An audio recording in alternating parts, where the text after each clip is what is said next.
Assalamualaikum warahmatullahi wabarakatuh. Waalaikumsalam warahmatullahi wabarakatuh. Bismillahirrahmanirrahim. Alhamdulillahi rabbil alamin. Wassalatu wassalamu ala ashrafil anbiya'i wal mursalin. Imamil muttaqin. سيد الغر المحجلين سيدنا ومولانا محمد وعلى آله وأصحابه المجاهدين الطاهرين أما بعد. Saudara-saudara kaum muslimin rahimakumullah. Dalam kehidupan ini, pada satu sisi memang kita harus melaksanakan berbagai kegiatan amal ibadah.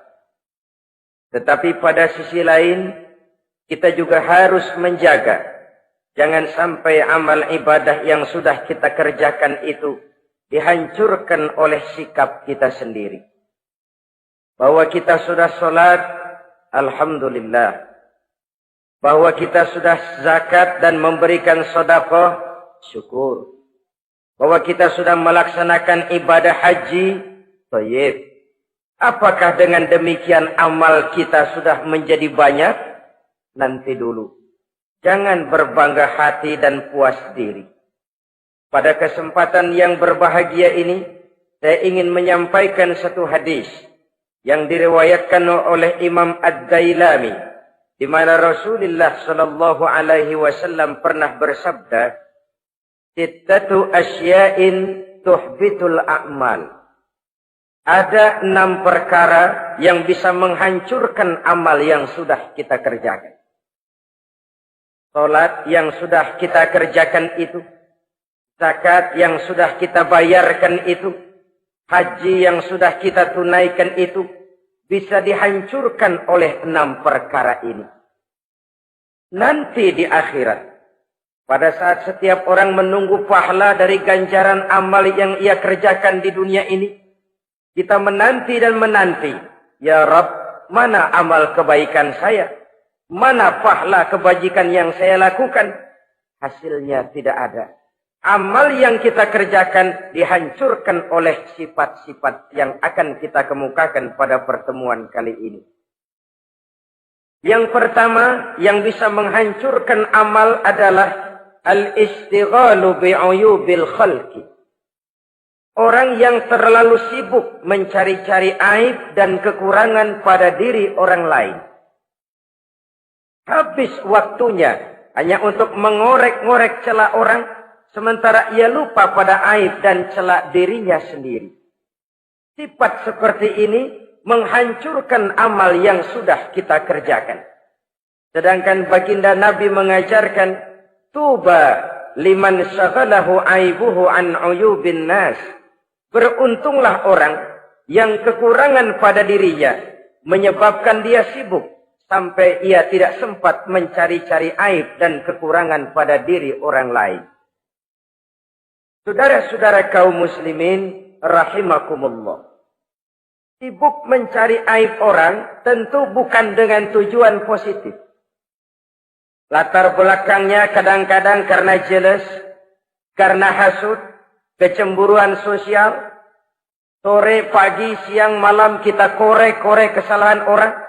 Dengan target hancur martabatnya, jatuh kehormatan dirinya, hilang nama baiknya, dilupakan dan terisolir dari tengah-tengah masyarakat. Perbuatan yang demikian sungguh terlalu amat sangat kejam. Salat kita, puasa kita, haji kita bisa dihancurkan jikalau kita terlalu sibuk mencari-cari aib orang lain. Muslim dengan muslim itu bersaudara. Kalau kita menganggap muslim yang lain adalah saudara kita, maka aibnya adalah aib kita, kekurangannya juga adalah kekurangan kita.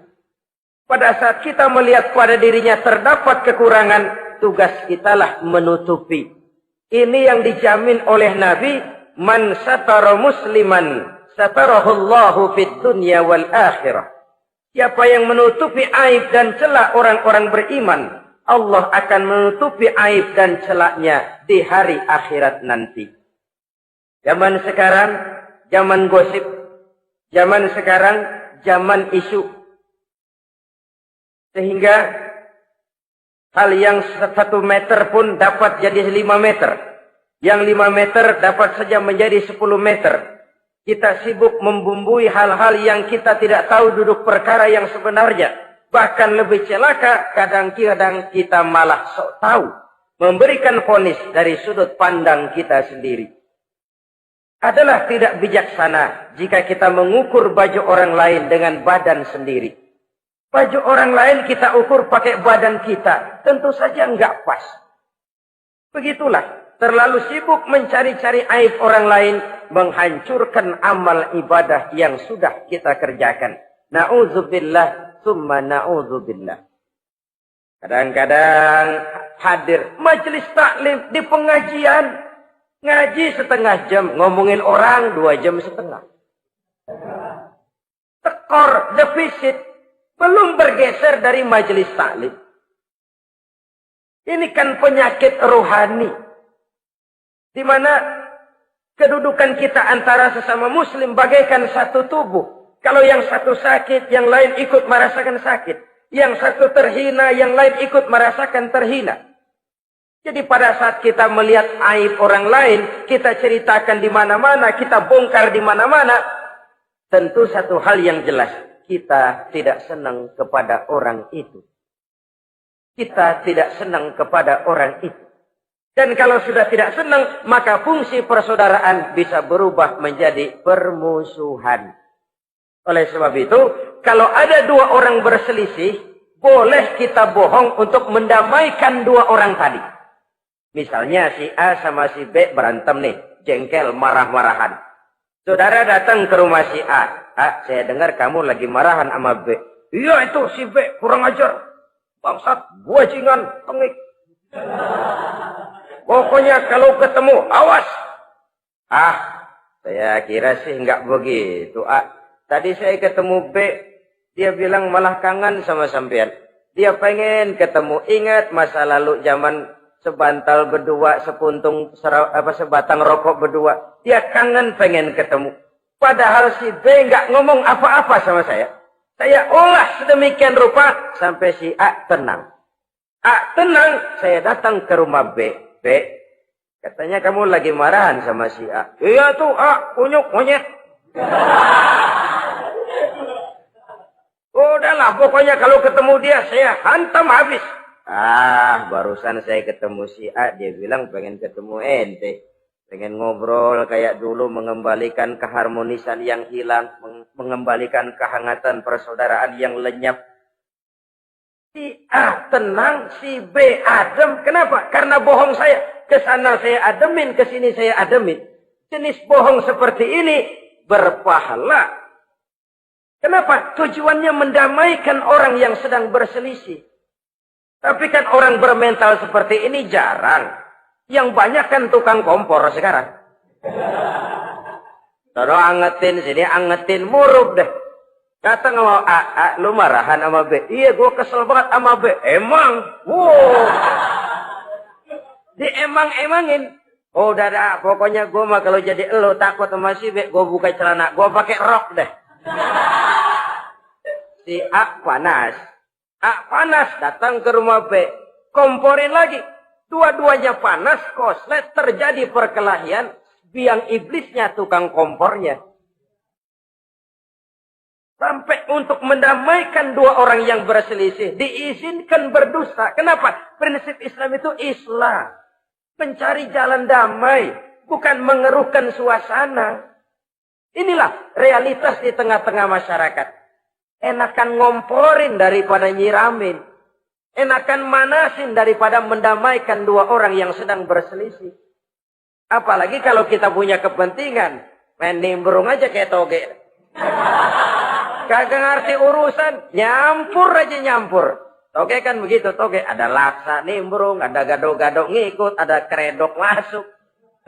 Kagak ngerti juntrungan masalah. Main nyampur aja nyampur. Ini kan tidak objektif namanya. Nah, mental seperti ini. Wah, sholatnya khusyuk. zakat bayar, sedekah iya. Tapi kalau suka cari-cari aib orang, jembreng kesalahan orang di mana-mana, sholatnya, puasanya, hajinya bisa dihancurkan oleh mental yang seperti ini. Jangan bangga-bangga, sholat saya sudah banyak, puasa saya hebat, mantap, haji saya tiap tahun mondar-mandir ke Mekah. Tapi kalau mental seperti ini masih ada, waspadalah. Amal yang kita kerjakan bisa hancur oleh mental, sikap mental kita sendiri. Ini yang pertama. Yang bisa menghancurkan amal, terlalu sibuk mencari-cari aib orang lain. Satu. Yang kedua, saudara-saudara, wa qaswatul qalbi. Orang yang hatinya keras, tidak mempan diberikan nasihat. Baik nasihat yang datang dari luar dirinya, ataupun nasihat yang datang dari dalam dirinya. Hatinya keras. Dikasih muka tembok, kulit badak, kuping kebo. Makhluk apa namanya itu? Wallahu a'lam. Rai gedek. Pantas ya kalau kita lihat sejarah, Islam itu turun di semenanjung Arabia. Sebagai test case. Masyarakat Arab 14 abad yang lalu dikenal keras, kasar, brutal, primitif. Dari berbagai aspek kehidupan. Standar, kalau di tengah masyarakat yang begitu keras Islam berhasil, masyarakat lain lebih mudah masuk. Rasulullah diutus di Cianjur, lalu dakwahnya sukses, saya nggak kagum. Paling-paling datang Nabi ke Cianjur disambut dengan ramah. Enggak, Rasul. Ayo nama kumaha Rasul wae, ayo nama. Pasti aman, damai, tidak ada cerita perang. Tapi Masya Allah, turun di tengah satu struktur sosial yang keras, kasar, primitif. Menghadapi orang yang hatinya keras seperti ini. Apa prinsip kebijaksanaan yang dilaksanakan oleh Rasul dalam menerapkan syariat Islam? Pertama, at-tadrij fit tasyri'. Dalam melaksanakan syariat, prosesnya melalui tahapan. Contoh, jahiliyah dulu itu paling senang sama mabuk. Geng. Pinteler. Oh, jahiliyah itu kalau sudah mabuk, nggak cuma minum, mandi pakai arak. Subhanallah. Mandi pakai arak. Menghadapi masyarakat yang seperti ini, apa strategi syariat Islam? Mula-mula ayat yang turun. Yas'alunaka 'anil khamri wal maisir qul fihima ismun kabirun wa manafi'un linnas. Mereka bertanya kepada Muhammad tentang arak. Katakan, arak itu ada manfaatnya, tapi juga ada bahayanya. Bahayanya lebih besar daripada manfaatnya. Tidak diharamkan dulu, tidak. Cuman dikasih ten. Teler emang enak. Oh, melayang ke langit. Cuman ada bahayanya. Bahayanya lebih besar daripada manfaatnya. Dikasih gambaran, dikasih sen. Tidak diharamkan mutlak dulu, tidak. Bertahap dikit dulu. Nih. Urusannya begini nih. Ada manfaatnya, tapi ada bahayanya. Bahayanya lebih besar daripada manfaatnya. Jak rasio berpikir. Setelah tahu bahayanya lebih besar, kan dikit-dikit mulain jauh. Mulain ngurangin, jaga jarak. Setelah ada jarak, turun peringatan kedua. La taqrabus salata wa antum sukara. Jangan dekati salat kalau kamu lagi mabuk. Salat sehari semalam 5 kali. Berarti 5 kali mereka harus jaga diri. Jangan sampai mabuk. Makin jauh. Setelah jauh sekali, kira-kira tidak goyah, turun vonis. Innamal khamru wal maisir wal ansab wal azlamu rijsun min amali syaitan fajtanibu la'allakum tuflihun. Arak itu najis, kotor, perbuatan setan. Jauhi. pasti kamu akan beruntung. Baru timbul hukum haramnya. Orang udah nggak kaget. Kenapa? Pagi-pagi udah dikasih sen. Bahayanya lebih besar. Kalau sholat jangan, kalau mabuk jangan mendekati sholat. Makin jauh. Ini tahapan. Sama juga kita kan. Begitu jemprol lahirnya cuman susu ibu. Gedean dikit sang Ambon. Kan gitu. Gedean dikit pisang ulek. Gedean dikit nasi. Udah gede bener jengkol dijelin. Proses. Coba bayi begitu lahir kasih pisang batu, tenggeng.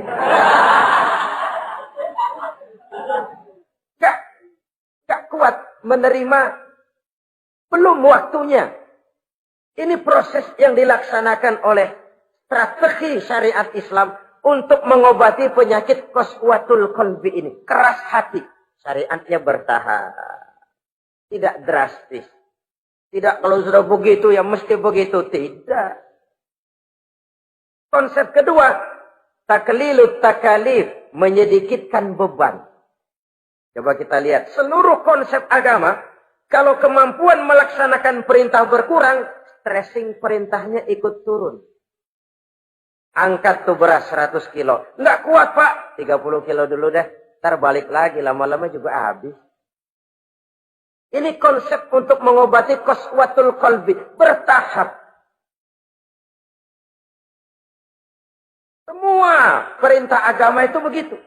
La yukallifullahu nafsan illa wus'aha.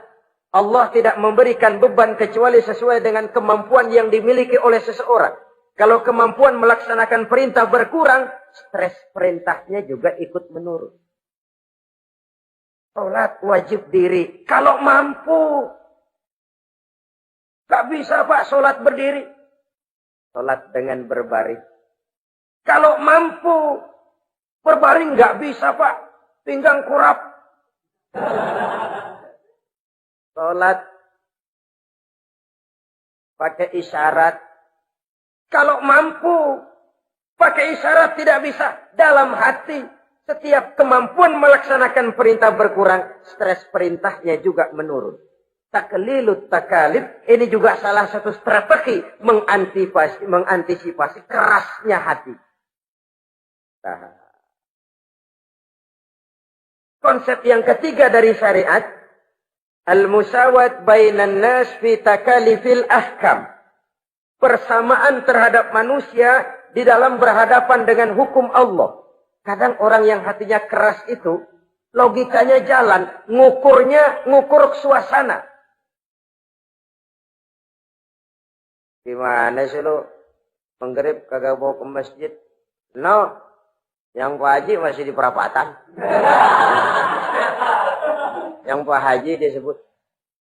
Itu kan cenderung orang begitu. Kalau dia nyolong ayam, dia tunjuk orang yang nyolong kambing. Ini apologi namanya. Kenapa lo nyolong ayam? No, yang maling kambing urusin, gedean. Apologi. Lah kapan mau beres kalau begitu? Tidak introspeksi, tidak self-correction. Itu apologi. Untuk menutupi kelemahan diri, menunjuk kesalahan orang lain yang lebih besar. Itu kan nggak jantan namanya. Apologi. Tidak ada sifat untuk memperbaiki diri sendiri. Karena kecenderungan ini ada, Islam menutupi itu. Dengan apa? Semua manusia sama dalam berhadapan dengan hukum Allah. Gak ada iri hati dalam hukum Islam ini. Salat wajib. Wajib. Bagi siapa? Yang sudah balik dan mampu. Terhadap semua strata. Jenderal wajib, kopral wajib. Apalagi hansip.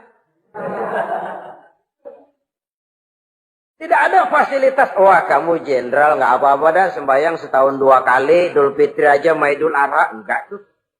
Semua manusia sama dalam berhadapan dengan hukum Allah. Itu yang Nabi ingatkan. Orang-orang sebelum kamu dahulu hancur. Umat-umat sebelum ini rusak binasa. Kenapa? Karena mereka kalau orang kecil berbuat salah. Hukum cepat-cepat ditegakkan. Tapi kalau yang besar berbuat salah, mereka diam pura-pura tidak tahu. Jadi apa ini? Yang namanya mafia peradilan, bukan cuma zaman ayeuna. Sejak zaman sebelum Islam, Nabi sudah mengingatkan. Mereka dahulu hancur. Kenapa? Kalau orang kecil berbuat salah, hukum buru-buru ditegakkan.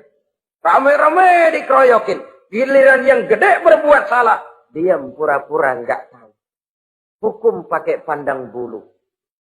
Saudara-saudara kaum muslimin, rahimakumullah.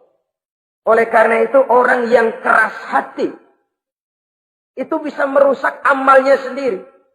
Enggak mempan nasihat, rai gede, muka-muka cuek. Baik nasihat yang dari luar maupun nasihat yang dari dalam, enggak mempan.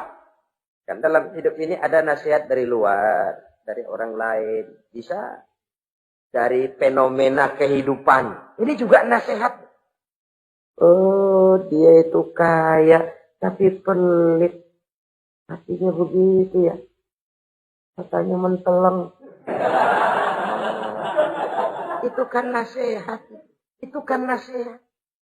Oh, dia waktu berkuasa tapi zalim, matinya begitu. Perutnya pancung.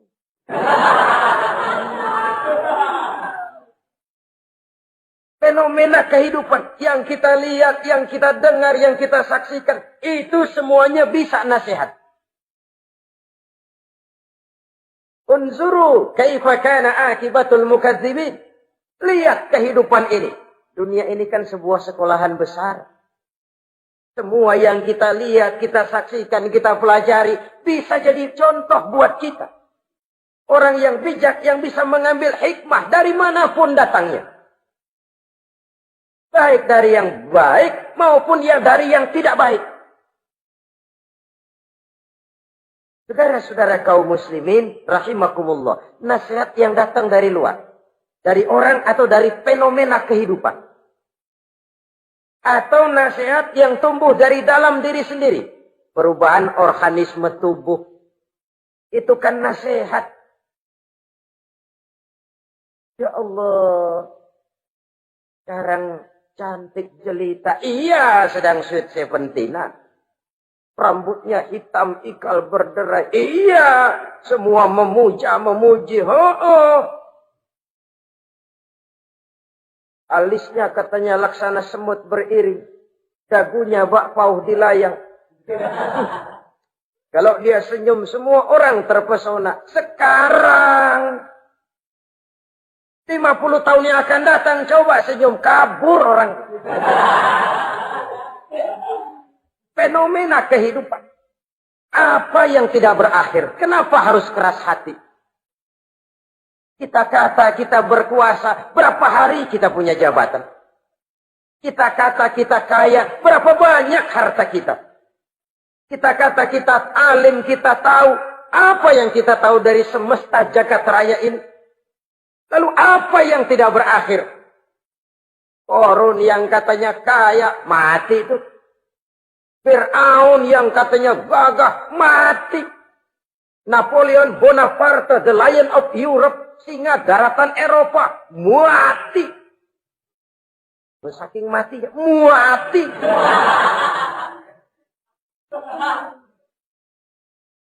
Kenapa harus keras hati? Kenapa tidak melihat perubahan fenomena alam sekitar ini? Apa yang tidak berakhir? Apa yang tidak selesai? Lalu apa yang mau kita sombongkan? Kenapa kita harus keras hati? Tiga pantas dalam hadis kursi Allah menyatakan al-kibriya'u libasi. Sombong itu pakaianku. Manusia enggak pantas pakai pakaianku, kegedean. Pakaian Allah mau dipakai. Kalau Allah sombong, udah pantas aja udah. Kenapa? Kagak ada Tuhan lain selain dia. Udah pantas dia nyombong. Kita nyombong apaan?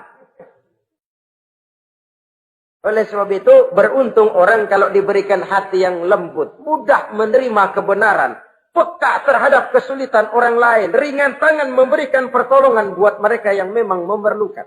Dan enggak semua orang dikasih begitu. Enggak semua orang.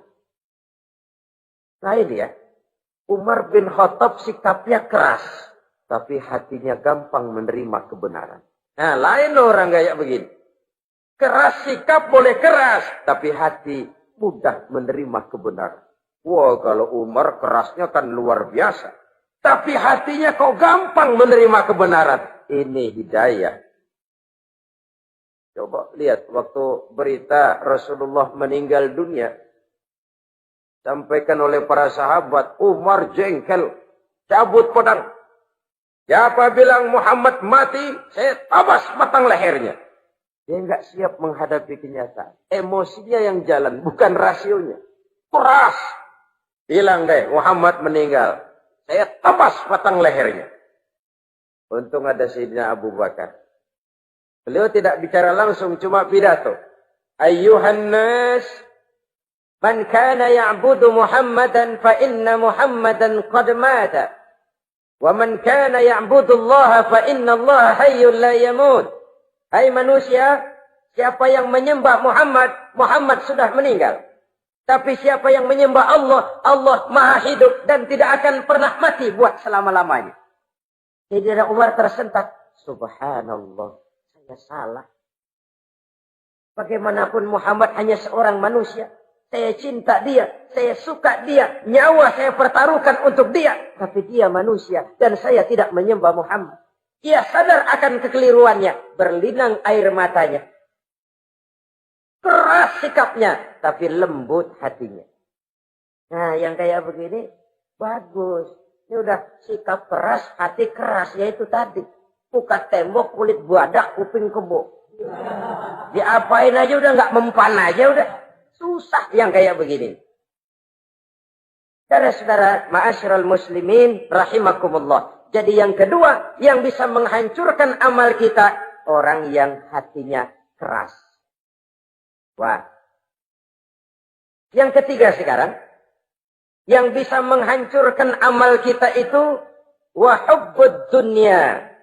Orang yang terlalu cinta kepada dunia. Nih, pakai kalimat terlalu. Ya. Kalau sekadar cinta kepada dunia, why not?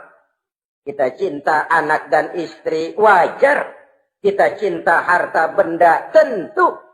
Kita cinta sanak famili dan seluruh handai tolan, memang. Kita juga cinta kepada bangsa dan tanah air. Itu bagian dari iman, persilahkan. Yang tidak boleh itu kalau sudah pakai kalimat terlalu. Terlalu.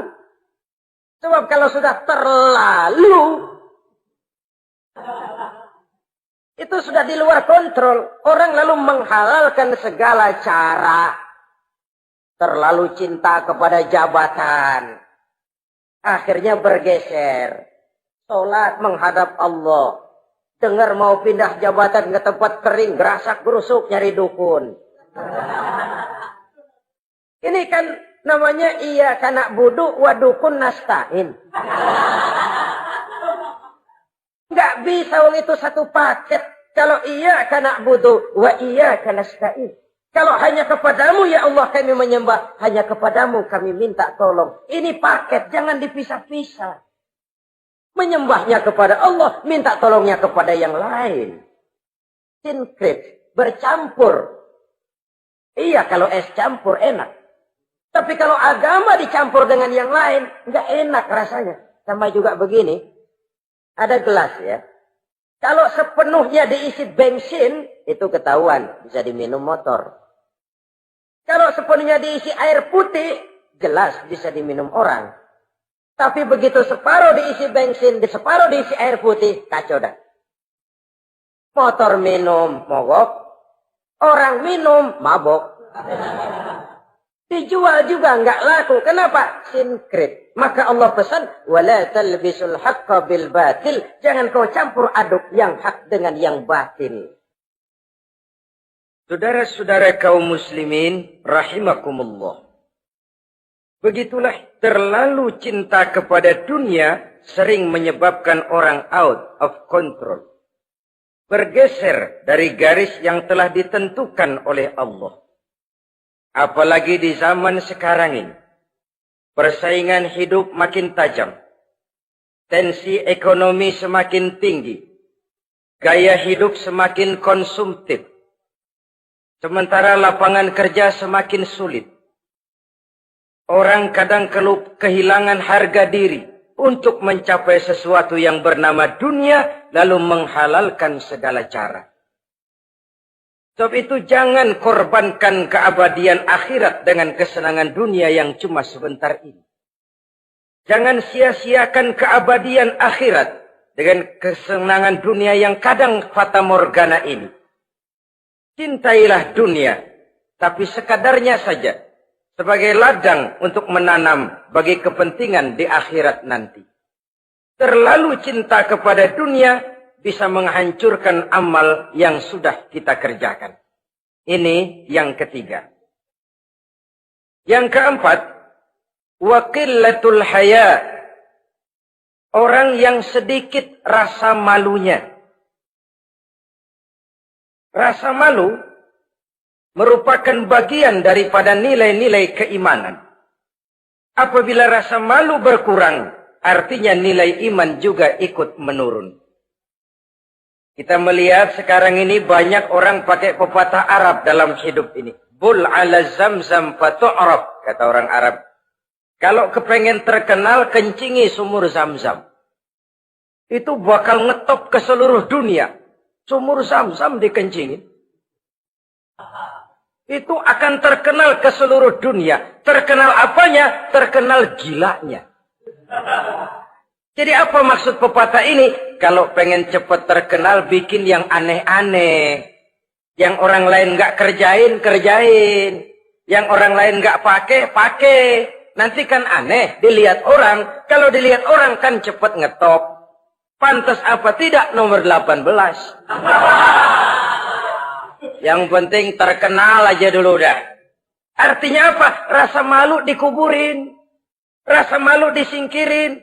Kalau sudah sedikit rasa malu, tidak terhalang melakukan perbuatan-perbuatan yang negatif. Satu contoh.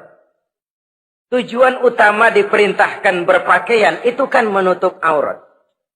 Tapi Rasul pernah mengatakan, satu saat nanti akan muncul perempuan nisa'un kasiyat, ariyat, ma'ilat, mumilat, ru'usuhunna ka'asnimatil bukhtil ma'ilat.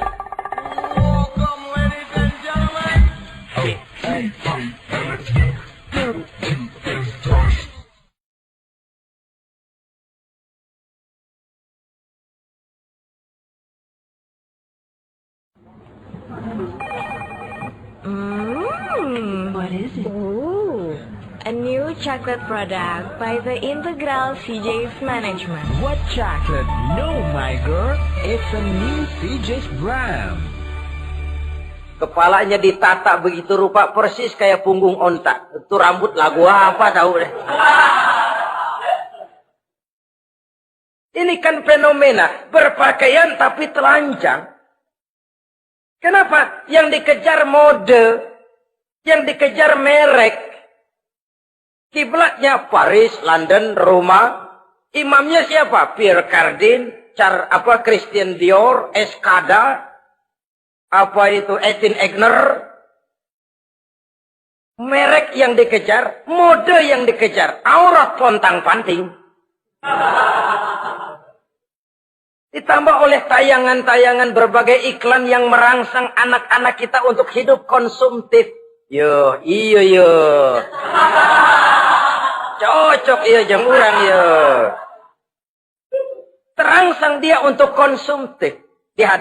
Dihadapkan kepada kenyataan. Suasana ekonomi nggak menunjang. Orang tua lemah ekonominya. Dia lihat sekelilingnya ternyata yang lain juga begitu. Banyak teman senasib, kumpul. Disingkirkan rasa malu. Akhirnya tukang bajai ditodong. Qillatul haya, sedikit rasa malu.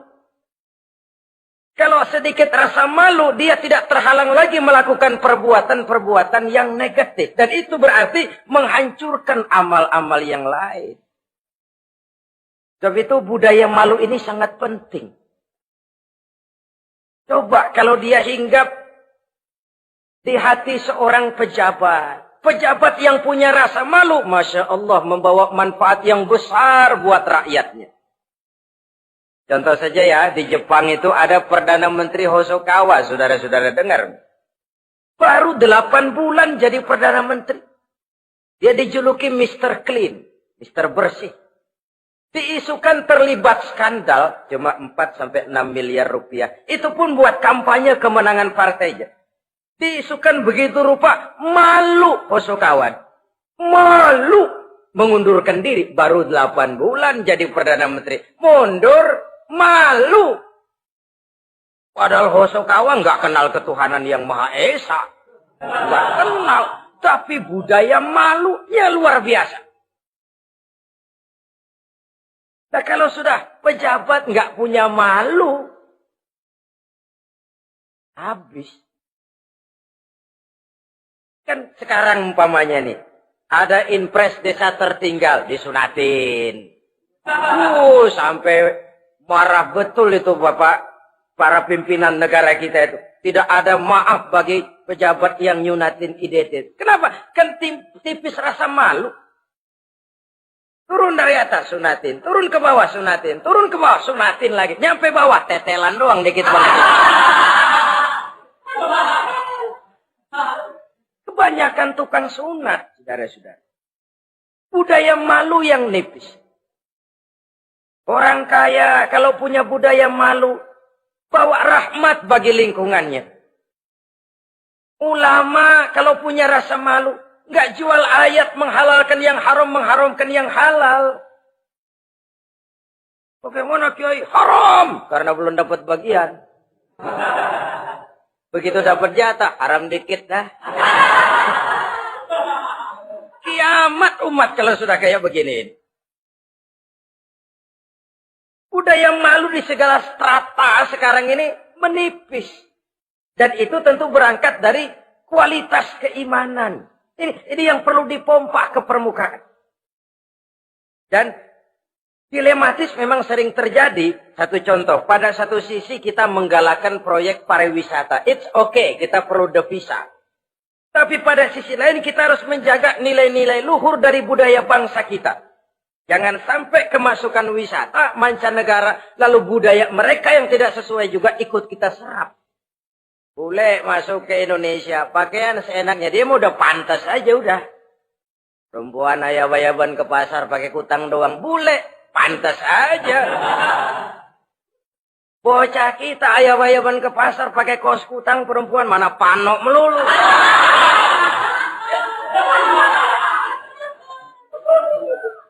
Menipisnya budaya malu. Ada standar. Bahwa mode, hal kedua. Merek apalagi. Yang pertama itu menutup aurat. Dari sisi berpakaian saja.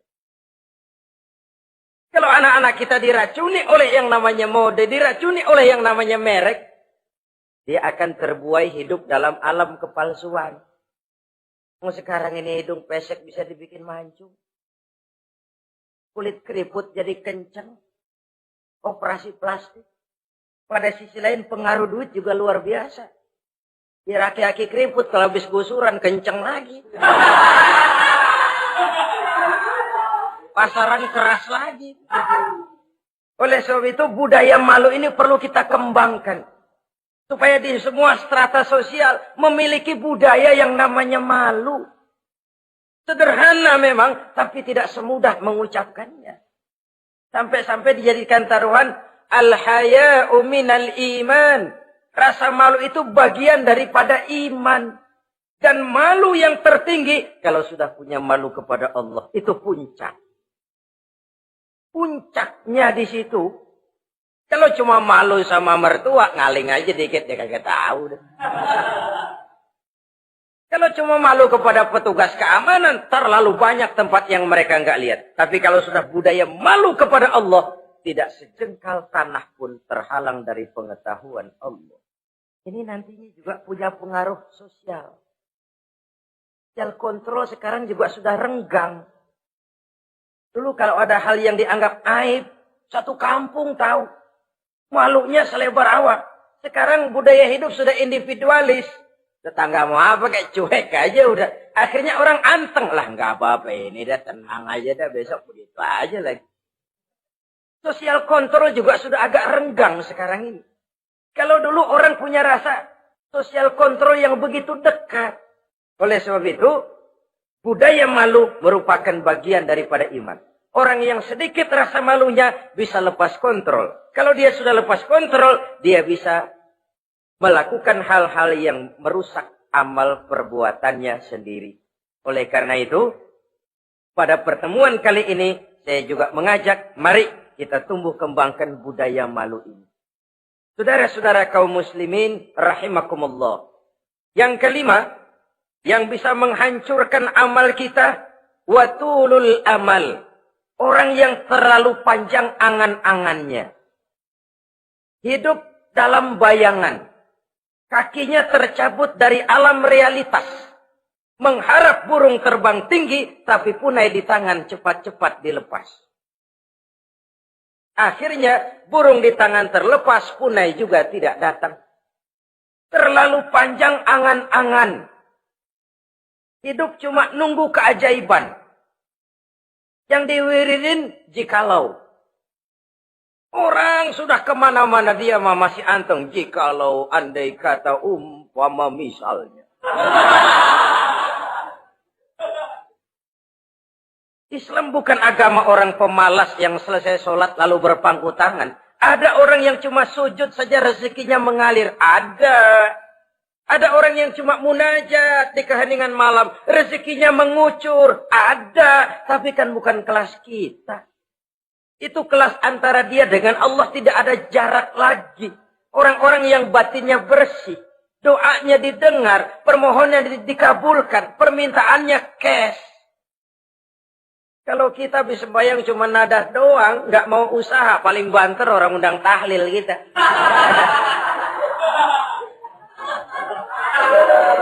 Sebesek campur geretan dulu. Kita ini tahap yang bekerja, berusaha, berdoa, tawakal. Pernah dalam satu sholat Jumat Rasulullah di masjid. Ada seorang sahabat Baduy. Datang dari pedalaman mau sholat Jumat. Turun dari onta cepat-cepat masuk ke masjid. Ditegur oleh Rasul. Ontamu sudah kamu ikat? Belum ya Rasul. Kenapa? Saya tawakal kepada Allah. Marah Rasul. Keluar. Ikat ontamu. Masuk lagi ke masjid. Baru tawakal. Sederhana sekali, tapi inilah gambaran kehidupan. Ikat ontamu baik-baik, baru tawakal. Kalau nggak diikat, udah tawakal, terus hilang, tawakalnya salah. Sudah diikat rapi-rapi, masih hilang juga. Nah, tawakalnya benar. Sudah usaha, sudah ikhtiar. Toh hilang juga. Gambarannya sederhana. Ikat ontamu baik-baik, lalu masuk ke masjid, barulah engkau bertawakal. Jangan onta dibiarin keliaran lalu tawakal. Tawakalnya yang salah. Saudara kaum muslimin rahimakumullah. Islam mengajarkan keseimbangan. Kita wajib berusaha. Tapi tidak wajib untuk berhasil. Hasil itu hak prerogatifnya Allah. Berusahalah sebagaimana harusnya di satu sisi. Tapi minta tolonglah kepada Allah di sisi lain. Ada keseimbangan. Orang yang terlalu panjang angan-angannya biasanya malas bekerja. Terangsang ngejar kerjaan yang gede, yang kecil kagak dikerjain. Akhirnya yang kecil lewat, yang gede kagak datang. Padahal rezeki itu kan yang penting mudawamahnya ya, rutinnya. Biar banyak tapi begitu sekali datang banyak, begitu stok 10 tahun kagak datang terus. Sengsara juga. Yang penting mudawamah, continue-nya itu. Biarin duit sih banyak, asal rutin aja. Gak apa-apa. Tulul amal, terlalu panjang angan-angan. Hidup di alam bayangan. Terlepas kaki dari akar kenyataan. Hidup ini kan kenyataan, harus dihadapi secara nyata. Islam ini agama yang wajar. Hiduplah secara wajar. Jangan melakukan sesuatu yang memang bukan makom kita di situ. Artinya apa? Kalau memang kita cangkir, lalu minta air seember, kan lebihnya mubazir. Cangkir minta air diisiin seember. Buat apa lebihnya? Bukan makom kita. Jangan tercabut dari akar kenyataan. Siapa sih kita ini? Jangan ibadah baru ala kadarnya, sikap udah kayak wali. Iyalah kalau wali cuma sujud, permohonannya makbul. Kenapa? Dia dengan Allah itu nggak ada jarak. Kita, lapisan dosa kita yang bikin jarak. Makanya sering dijelaskan ya. Kalau ada hadis, siapa yang baca Bismillahirrahmanirrahim, dia lewat di atas air, beku itu air, dia bisa jalan di atas air. Bismillah saja bisa jalan di air. Tapi kan soalnya kemudian bismillahnya orang yang bagaimana? Model kita, maaf lah, 1000 kali baca bismillah, lewat di empang, tenggelam kita. Bukan bismillahnya yang lain. Yang baca mentalnya, pribadinya yang lain. Makom kita belum di situ. Kalau memang makom kita masih harus berusaha. Bahwa nanti Allah berikan rizki lewat jalan yang tidak kita sangka-sangka. Itu sih urusan Allah. Itu sih haknya Allah. Tapi urusan kita harus berusaha sebagaimana harusnya kita berusaha. Ya, emang jodoh dari Tuhan, apanya pakai nyari, nanti juga aja datang cuma nenek-nenek kali.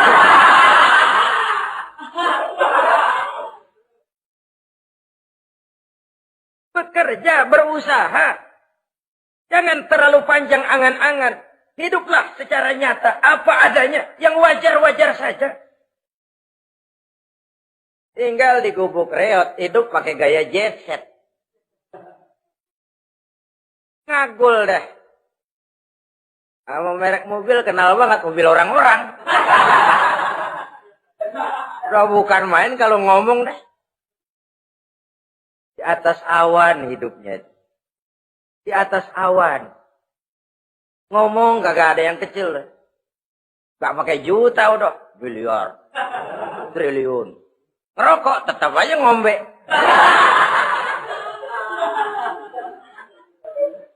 Silahkan mengharap burung terbang tinggi. Tapi punai di tangan jangan dilepas. Realitas apa? Idealisme boleh terbang setinggi langit. Tapi kaki tetap berpijak di alam realitas. Ayo kita ngambil contoh dari Rasulullah SAW. Rasulullah itu kan dikasih mukjizat. Fasilitas. Tapi nggak ngandelin. Buktinya apa? Nabi hijrah ke Madinah. Itu kan manusia. Posisi kita terjepit. Ayo hijrah, berangkat. Gak ngandelin Tuhan. Pojok ini dikepung. Kirim dah apaan kayak biar pada mampus nih orang ini. Enggak tuh. Enggak. Walaupun beliau punya mukjizat. Tapi enggak ngandeli. Kenapa kita enggak lihat itu? Perang Uhud kalah. Berlumur darah dari kakinya yang mulia itu. Kalau ngandelin mujizat, apa pantas Nabi kakinya sampai berdarah? Apa pantas sampai kalah? Kenapa enggak rekes, simsalabim, hancur musuh? Tidak, beliau tidak tercabut dari akar kenyataan. Beliau manusia, hidup dan berjuang secara manusiawi. Perkara Allah mau kirimkan mukjizat, itu haknya Allah. Waktu di Taif, saudara masih ingat. Dilontari dengan batu. Menghindar ke kebun anggur. Turun malaikat Jibril. Muhammad. Innallaha amaroni an uti'ak. Allah perintahkan saya datang menemuimu di sini. Untuk mendengar komandomu. Sekarang apa mau kamu? Kalau mau kau orang Taif yang melontari kau dengan batu hancur. Saat ini saya angkat Jabal Uhud. Saya timpakan mereka biar mati semua. Bagaimana? Dalam keadaan terpojok. Dilemparin batu, dikeroyokin, menghindar ke kebun anggur. Turun Jibril nawarin bantuan. Apa jawab Nabi? Jangan Jibril. Jangan. Saya diutus bukan buat ngancurin orang. Saya ini rahmah bagi alam. Tapi kamu disambitin. Biarin. Saya berjuang jangka panjang, Jibril. Kalau sekarang mereka ingkar, barangkali nanti anak-anaknya mau beriman. Saya tungguin anak. Kalau anaknya kafir lagi Muhammad, cucunya. Oh susah Muhammad, susah. Kenapa? Bagaimana bapak, begitu anak. Tidak begitu. Lalu mau kamu apa? Saya mendoakan mereka. Allahumma hdi qaumi fa innahum la ya'lamun. Ya Allah, berikan hidayah kepada mereka yang nyambitin saya. Karena mereka enggak tahu. Disambitin, berdarah, yang nyambitin didoakan. Pada satu sisi ini menunjukkan tingginya akhlak Nabi. Pada sisi lain ini menunjukkan Nabi juga mengatur strategi secara manusia. Tidak simsalabim. Tidak tercabut dari akar kenyataan. Padahal kita kalau lagi kepepet, ada yang nolongin, kan demen banget. Kali mah kalau kita yang jadi nabi tuh, disambitin orang, turun Jibril, bagaimana hancurin? Sikat Jibril dah. Habisin aja, habisin. Hijrah ini usaha ikhtiar manusiawi. Perang kalah manusiawi. Putra tercinta wafat, berlinang air mata, manusiawi. Sakit, manusiawi. Padahal punya mukjizat. Tapi enggak ngandelin. Semua nabi juga gitu. Nabi Musa dikasih tongkat. Tapi berapa kali tuh tongkat dipakai? Waktu ngelawan tukang sihir. Waktu nyebrang di Lautan Merah. Itu aja. Selebihnya Nabi Musa berjuang secara manusia. Berusaha. Gak mentang-mentang punya mukjizat. Tongkat tiap dapat kesulitan. Awas tongkat.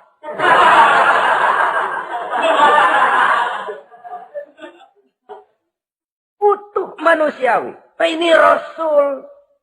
Kenapa kita nggak lihat itu? Kenapa kita lalu tercabut dari akar kenyataan dan hidup dalam khayalan?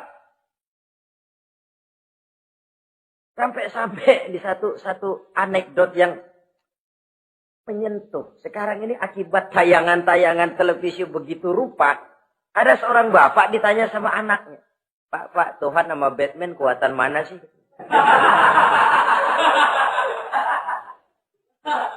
Logikanya sudah dipenuhi oleh gambaran Batman.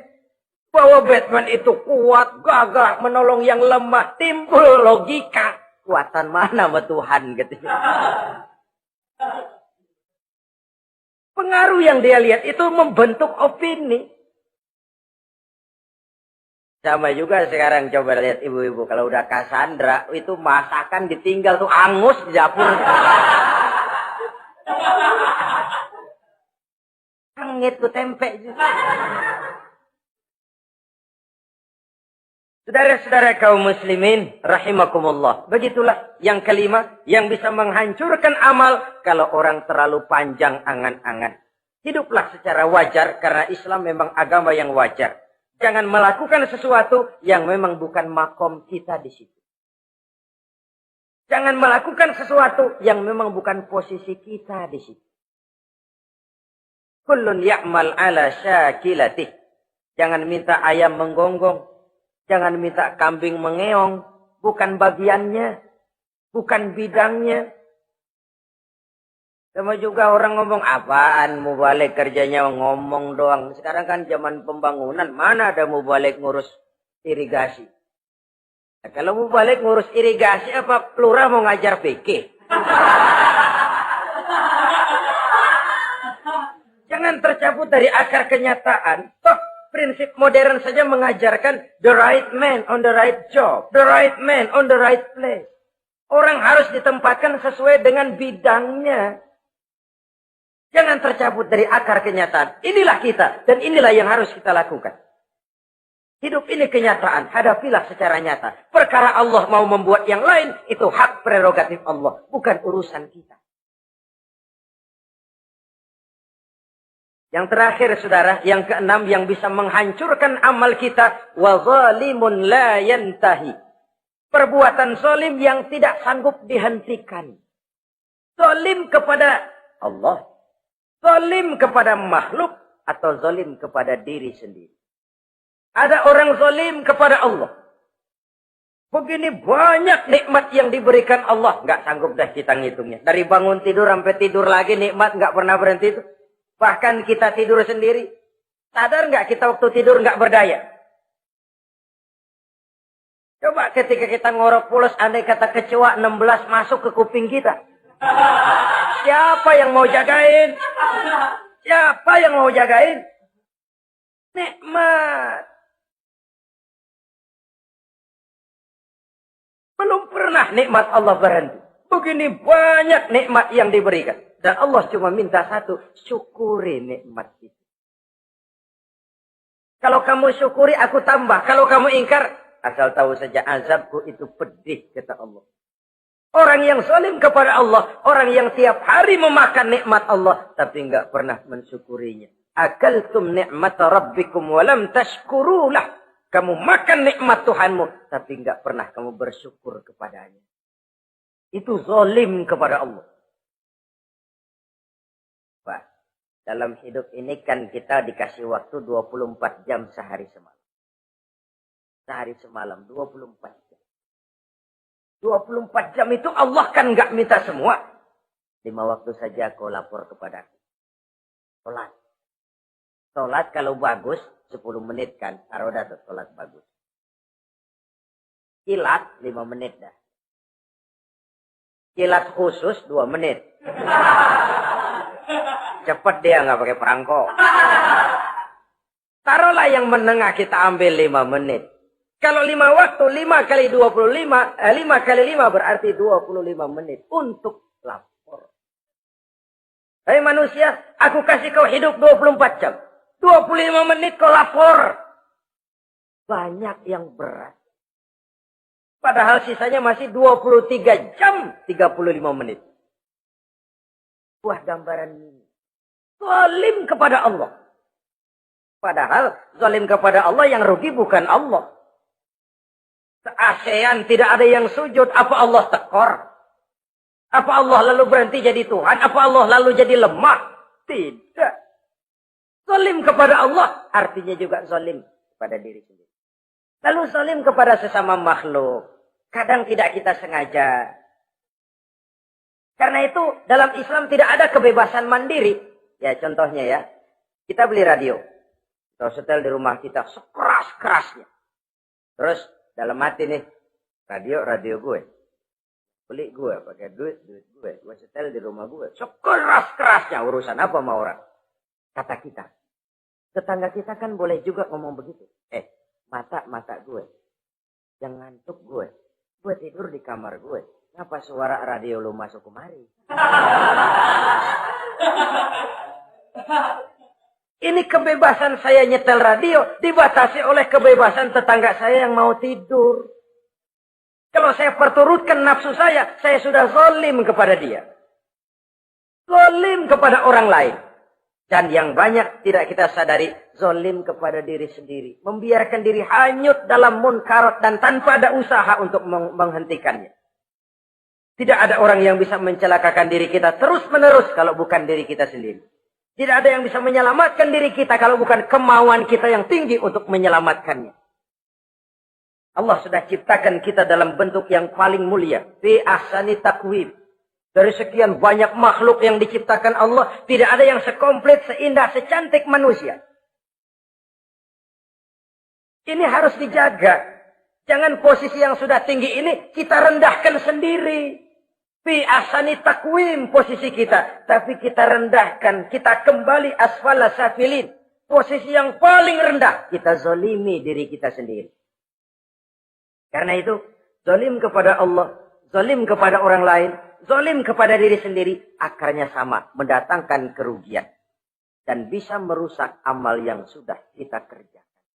Oleh karena itu, mari sama-sama kita berusaha. Pada satu sisi kita melaksanakan amal ibadah sebagaimana yang seharusnya, tapi pada sisi lain kita menjaga nilai-nilai ibadah. Jangan sampai hancur oleh perbuatan kita sendiri. Sekianlah jumpa kita kali ini. Insya Allah kita lanjutkan di lain kesempatan. Terima kasih atas segala perhatian. Mohon maaf atas segala kekurangan. Usikum wa nafsi bitaqwallah. Wassalamualaikum warahmatullahi wabarakatuh.